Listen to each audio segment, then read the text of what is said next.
y'all, this is Alice Whimsicott, and I live in an apartment, so this is pretty much all I can really grow. My partner said to leave at least enough space so that we can barbecue. It's like, really? It's like, yes. It's like, okay, fine.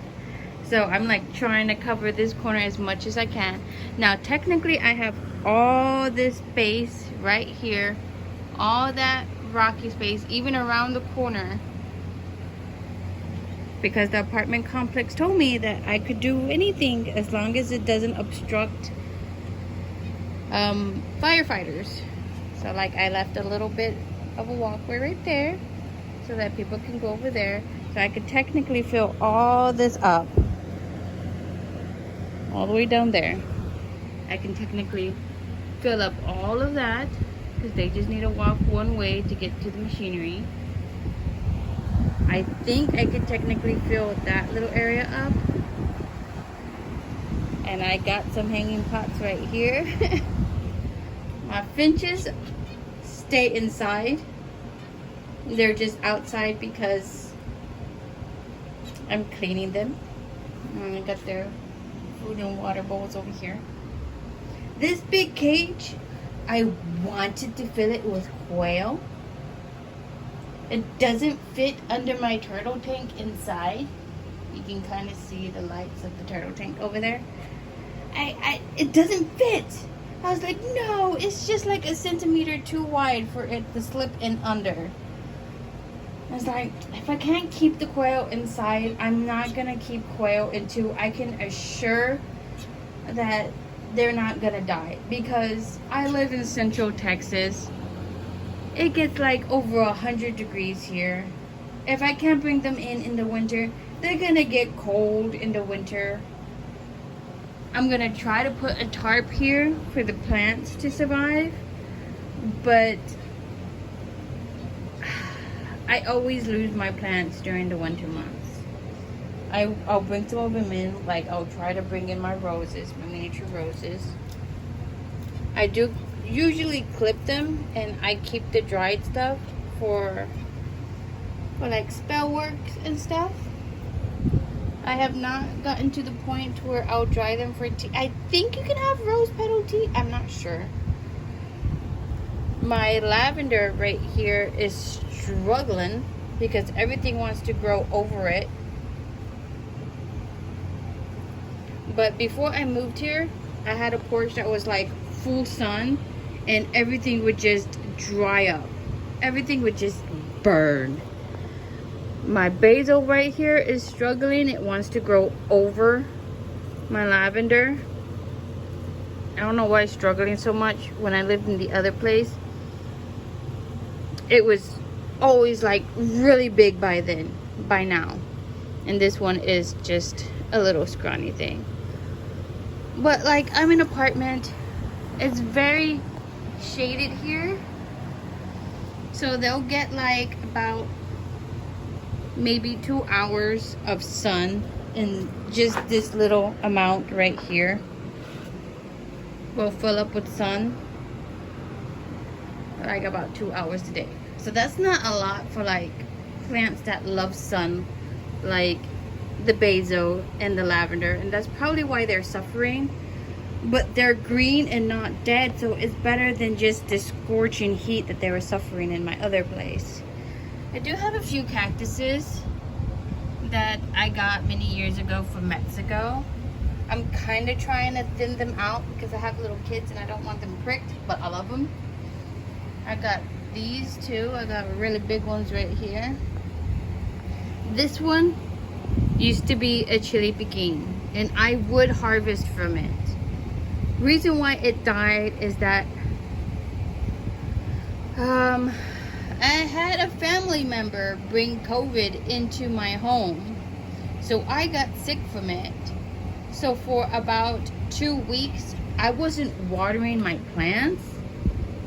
And like I said, it gets into the hundreds here. Even if they don't get direct sunlight for that long, it's still very hot. And well, it died. I'm hoping I can get it to grow back. I'm still watering it because I kind of clipped some of the branches and I saw a little bit of green. So I'm hoping, praying for it to just come back maybe next year. If not, I'll just have to buy a new one.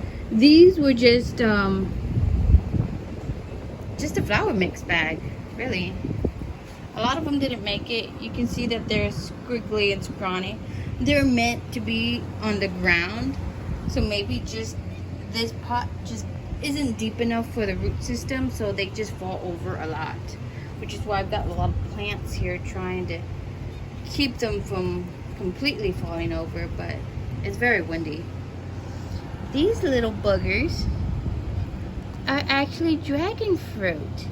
Now, I know I don't have space for dragon fruit, but who am I to say no when given the opportunity to grow? Hopefully, I have more space by the time they'll need it, though. Because I got a plan for a setup, and they're going to need space. They're going to need a lot of space. This is my Mother Million. It's little, but the original mother plant didn't survive the move. They're a type of succulent. I don't know if they're the biggest, but they're huge. This thing was taller than me. Like, the mother plant was taller than me, and I'm 5'1". I'm not that tall, but for a succulent, that's pretty big. And for people that don't know, succulents can be picky. They're not like a cactus to where all you have to do is give it sun and water every now and then, and they'll be fine. Succulents are picky. Some people are like, oh, you just need to give it sun. It's like, oh, don't give it direct sun. You'll get mixed suggestions on how to take care of succulents.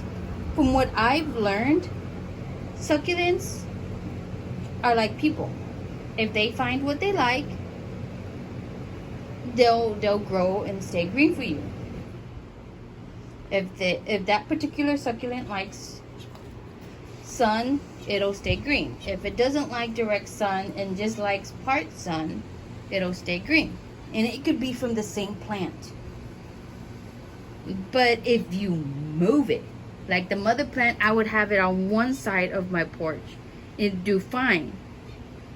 And then I would just move it to the other side, and it would start to brown and wilt. It's like, why? I just moved you. You're still in the same condition. But I guess it liked getting the breeze from one side and not the other. I don't know. I guess it didn't like to be blocked. But no, actually it was the same condition, because my last apartment had the opening on both sides. So I don't know. It didn't like being moved. So during winter, when I brought it in, because it got very cold, it snowed for a bit, it iced over last year. It's like, I gotta bring these guys in. And a lot of my Mother Millions didn't like that. They started to wilt because they were inside. It's like, dude, if you were outside, you would have guaranteed death. So just wait it out. Just wait it out. It didn't like it. I got pothos up here. So my dream is to one day have like a homestead. I'm not really growing a lot of edibles, but I got to the point where it's like growing anything is better than growing nothing. Like, these are just like decorative plants and flowers, really. But I do have basil. Right now I'm just drying whatever leaves come up and using it for spell work. But when I had the big basil, I would actually clean and steam the leaves before drying them for tea, which is what I wanted to do with the lavender too. I wanted to make it dry some for tea, which is a different process than just straight up drying them. Same with the roses, but I gotta look it up if I can make it into tea. I've heard of it. And dragon fruit, of course, fruit. So I'm trying. These are my birds. They're zebra finches. They're getting a cleaning, so they're a little dirty right now. They're actually sisters. They're not a pair. They are not a mated pair.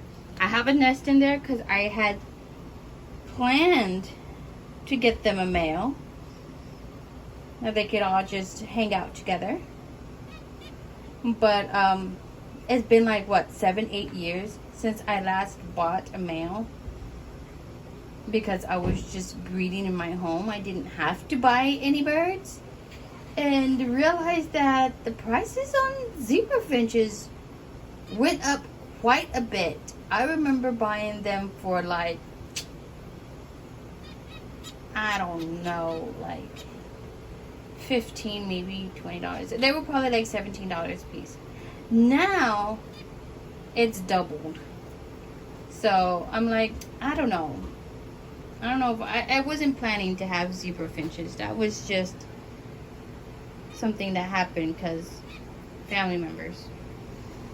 So yeah, wish me luck on keeping things green and one day having a homestead. Bye.